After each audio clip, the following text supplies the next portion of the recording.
your First Alert forecast with meteorologist Ulysses Garcia.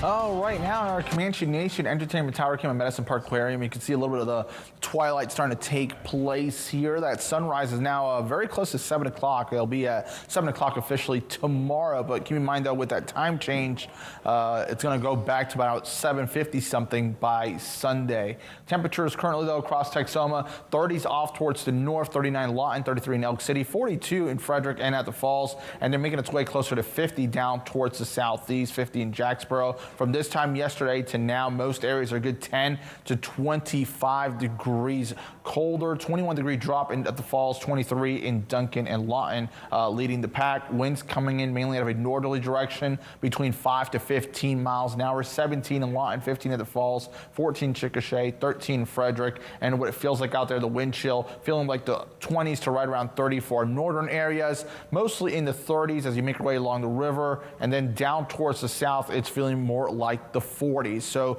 like I mentioned previously, we do have a frontal system that pushed down towards the south during the evening hours. We're also tracking upper level low that's making its way into parts of California. That's going to have a trough as well, and that's going to set us up for the chance for some showers and thunderstorms midweek, with a second one arriving at the end of the week. So for today though, mostly cloudy skies. That's going to carry on into tonight. We do have a 10% chance of a shower this morning, but then tomorrow in the afternoon, evening hours, that's when we start having the opportunity for a few showers and thunderstorms across the area. So looking at the dip in that jet stream, notice how we start seeing that dip on your Tuesday over Colorado and Utah, and then ahead of it, some energy with showers and thunderstorms. Then as we go towards Thursday, we start seeing another dip with another trough and another upper level low. That's going to enhance another opportunity for showers and storms, and that's going to carry out throughout your Friday as well, and even into your Saturday, and things begin to finally wind down going into Saturday night into your Sunday. So notice on Future Track, multiple rounds of showers and storms, a little bit more of a focus on our eastern and southeastern areas, but then on Thursday, it looks like our western areas get into the action,